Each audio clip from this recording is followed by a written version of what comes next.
बड़ी सरल सी बात है कि अगर हम अपने माता पिता का सम्मान नहीं करेंगे तो हमारा कोई भी मित्र, हमारा कोई भी परिचित उनका सम्मान नहीं करेगा।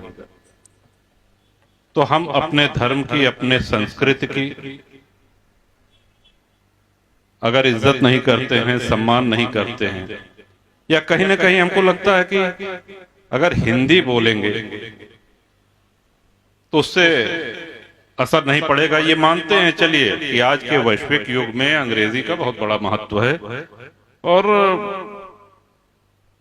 हमारा भारत विविधताओं का देश है। हिंदी के अलावा अन्य कई भाषाएं हैं जो यहाँ बोली जाती हैं। कई ऐसे प्रांत हैं जहाँ आप हिंदी में बोलेंगे तो अगला नहीं समझेगा, या वो अपनी भाषा में बोलेगा तो आपके समझ में नहीं आएगी। लेकिन हम जहां हैं वहां हमारा क्या आचरण है। देखिए, मुगलों का शासन रहा, अंग्रेजों का शासन आया, हमारी भौगोलिक गुलामी हुई, भौगोलिक रूप से हम गुलाम हुए उनके। बुरी बात है। इससे भी बुरी बात है कि हमारी सांस्कृतिक गुलामी, हमने अपनी संस्कृति को तिलांजलि दे दी। हमने अपने नित्य के जीवन शैली में उनके तौर तरीके अपनाने का प्रयास किया और अपनाने लगे। उन्होंने हमको बताया कि साहब ये धोती कुर्ता या कुर्ता पजामा ये सब थोड़ी आप आधुनिक तभी माने जाएंगे जब आप पैंट शर्ट पहनेंगे। जमीन पे बैठ के हाथ से भोजन थोड़ी किया जाता है। टेबल पे बैठ के कुर्सी लगवाइए और उसमें छुरी कांटा चम्मच से भोजन करिए। वो चीज हमारे दिमाग में बैठा दी गई और बड़े विषाक्त ढंग से बैठाई गई और हम उसको प्रगति का एक द्योतक मानने लगे। उन्होंने हमको बताया कि अम्मा बाबू ना कहा करा, मम्मी पापा कहा करो। ये ना हमारी भाषा में है, ना हमारी संस्कृति में है। लेकिन हमने अपने बच्चों को, बच्चा तो वही कहेगा जो हम उसको कहने के लिए, संबोधित करने के लिए कहेंगे। तो हमारे बच्चे साहब हमको मम्मी पापा कहने लगे। एक बड़ा अच्छा किसी विद्वान का भी हम पढ़ रहे थे। उन्होंने कहा कि अगर आपकी मातृभाषा आपको प्रिय है तो अपनी मातृभाषा का विस्तार करिए। आने वाली नस्लों को, आने वाली पीढ़ियों को आप अवधि हम इसलिए कह रहे हैं कि ये सौभाग्य है हम सब लोगों अवधवासी हैं कि अवधि में बोलना सिखाइए, वरना 20 वर्ष के अंदर आपकी ये अवधि भाषा समाप्त हो जाएगी। और ये बात सिर्फ अवधि के लिए ही नहीं लागू होती है। ये चाहे भोजपुरी हो, चाहे बुंदेलखंडी हो, बघेलखंडी हो, अलग अलग क्षेत्रों में जो जो भाषाएं प्रचलित हैं, जो भी लोक भाषाएं हैं, उनको हम तिलांजलि देते जा रहे हैं, उनको हम भूलते जा रहे हैं। आधुनिकता के नाम पे हम पश्चिम का अंधा अनुकरण कर रहे हैं। उनकी सारी बुरी बातें, सारी खराब बातें हमने आत्मसात कर ली हैं, लेकिन उनकी अच्छाइयों को हम नहीं पकड़ रहे हैं। हम समय पे पहुंचना,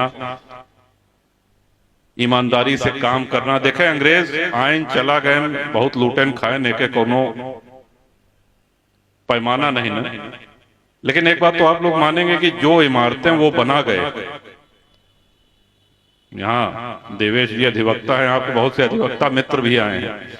आज सुप्रीम कोर्ट उनका बनाया हुआ है, हाई कोर्ट उनका बनाया हुआ है। अनेक ऐसी इमारतें जो आज भी ठोस रूप में खड़ी हैं, वो इसलिए कि उस समय उन्होंने ईमानदारी से अपना काम किया। हम उस चोरी की बात नहीं कर रहे हैं, हम उस लूट की बात नहीं कर रहे हैं, लेकिन जो काम उन्होंने किया वो ठोस किया। आज क्या है, अक्सर हम पढ़ते हैं कि साहब कोई मंत्री जी गए शिलान्यास करने, या शिलान्यास नहीं, उद्घाटन करने गए, और उद्घाटन में ही पुल जो है वो बैठ गए। तो हमारा कितना पतन हुआ है। ये श्रीमद् भागवत से अलग हट करके इस पे बोल रहे हैं, वो इसलिए कि ये सब विचारणीय प्रश्न है, इसका हम सभी चिंतन करें और अपने बच्चों को श्री रामचरितमानस, श्री हनुमान चालीसा, श्री हनुमान अष्टक ये सब पढ़ाएं। हमारे अंदर नकारात्मकता आ गई है। अभी आप किसी से कहिए कि बेटा सुबह उठ के स्नान करके पहले पूजा किया करो, प्रभु का नाम लो, अरे ऐसे का हो जाए का, क्यों कुछ दे दे का नौकरी मिल जाए का, मतलब कोनो बात का है तो ऊपर नकारात्मक एक आ जाए। आप लोग को याद हो ये बड़े बुजुर्ग जितना हैं, और बड़े बुजुर्ग नहीं, हमारे नैतिक शिक्षा का एक क्लास हुआ करता था विद्यालय में। हम लोग जाते थे सुबह, नैतिक शिक्षा का क्लास होता था। बड़ों को सम्मान देना है, माता पिता का चरण स्पर्श करना है। वो नैतिक शिक्षा का क्लास, वो कक्षाएं अब उत्तर प्रदेश के पाठ्यक्रम से सदैव के लिए समाप्त कर दी गई। इसकी कोई आवश्यकता नहीं। वो बड़ा महत्वपूर्ण क्लास होता रहा। और जितना हमरे सबके अंदर जो शिष्टाचार है, आप एक चीज और ध्यान से सीखें कि एक पीढ़ी पहले चले। जो माताएं हैं हमारी, जो वरिष्ठ जन हैं, अपने धर्म के विषय में, अपने तीज त्योहार के विषय में आपको जितनी जानकारी है, क्या आपकी अगली पीढ़ी को उतना है? और अगर नहीं है तो कमी किसकी है? क्या हमने कभी ये सोचा कि हम इस महान सनातन धर्म के और अपनी महान परंपराओं को आने वाली पीढ़ियों को पहुंचाएं, जैसे हमारे माता पिता ने और उनके माता पिता ने उनको दिए? हम हर चीज लाभ हानि पे तोलते हैं। ई करब तो का फायदा हो, का क्यों कुछ दे दे का कुछ बन जावे का। ए पे अवश्य विचार करिए। और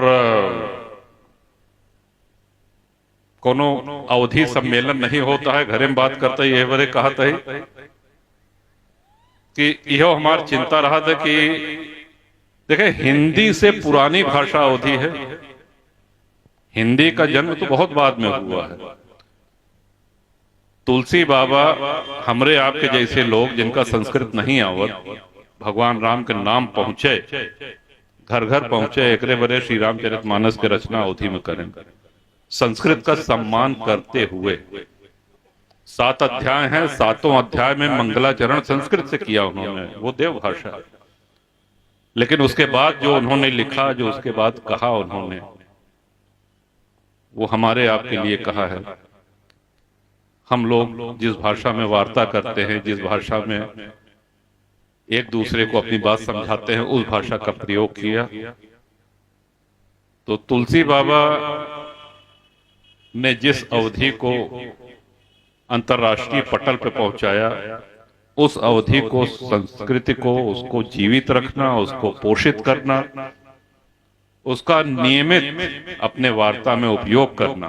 अच्छा, ढेर जने हम देखा थी अपने गदेलन से जो ना है वो खड़ी भाषा में बोले लगा थी। सुनो इधर आओ, ये करो वो करो, अटपटा लागत है। काहे?